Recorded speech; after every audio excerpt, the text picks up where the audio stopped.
Messaging దిగ్గజం తన వినియోగదారుల కోసం ఎప్పటికప్పుడు కొత్త ఆప్షన్స్ ని తీసుకొస్తూనే ఉంది. ఇంటర్ఫేస్ మార్పిడి, వీడియో కాల్, ఆడియో కాల్ కి సెపరేట్ బటన్స్, స్నాప్చాట్, ఇన్స్టాగ్రామ్ ల స్టోరీస్, పాత స్టేటస్ అప్డేట్ ని వెనక్కి తీసుకురావడం, జిఐఎఫ్, అన్ని రకాల ఫైల్ షేరింగ్, ఇలా కుప్పలుగా కొత్త అప్డేట్స్ ఇచ్చిన వాట్సాప్ తాజాగా మరో సూపర్ అప్డేట్ ని తీసుకొచ్చింది. దాంతో చాటింగ్ మరింత సులభతరం కానుంది. వాట్సాప్ లో చాట్ చేసేటప్పుడు ఎమోజీ వాడటం చాలా మామూలు విషయం.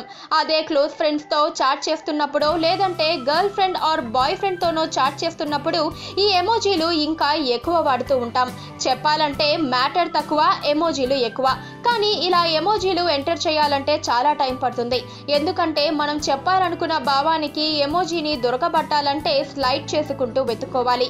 ఇలా కొంత సమయం వృధా అవుతుంది. కానీ ఇక నుంచి అంతలా కష్టపడాల్సిన అవసరం లేదు. ఎందుకంటే ఎమోజీలను సెర్చ్ చేసే ఆప్షన్ ఇచ్చేసింది వాట్సాప్. మీరు ఎమోజీ బటన్ మీద నొక్కగానే ఈ పిక్ లో కనిపిస్తున్నట్టుగా ఎడమ వైపు కింది భాగంలో మీకు సెర్చ్ బటన్ కనపడుతుంది. అక్కడ మీరు వావ్ అని టైప్ చేయగానే వావ్ ఎమోజీలన్నీ దర్శనమిస్తాయి.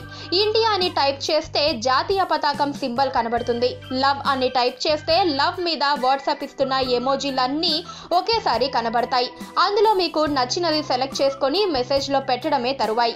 ఇలా మీరు ఏ భావాన్నైనా ఎమోజీ రూపంలో సెకండ్లలో కష్టం లేకుండా పెట్టుకోవచ్చు. బాగుంది కదా ఆప్షన్. అయితే ఈ ఆప్షన్ ఇంకా నార్మల్ వినియోగదారులకి అందుబాటులోకి రాలేదు. బెటా యూజర్లకి తాజాగా వదిలిన ఆప్షన్ ఇది. మరికొన్ని రోజుల్లోనే నార్మల్ వినియోగదారులకి ఈ ఆప్షన్ అందించనుంది వాట్సాప్. పక్కనే ఒక గంట సింబల్ కనిపిస్తుంది కదా, దాన్ని నొక్కారనుకోండి, మేం చేసే వీడియో అప్డేట్స్, నోటిఫికేషన్స్ అన్నిటితో మీ డివైస్లో వాలిపోతాం.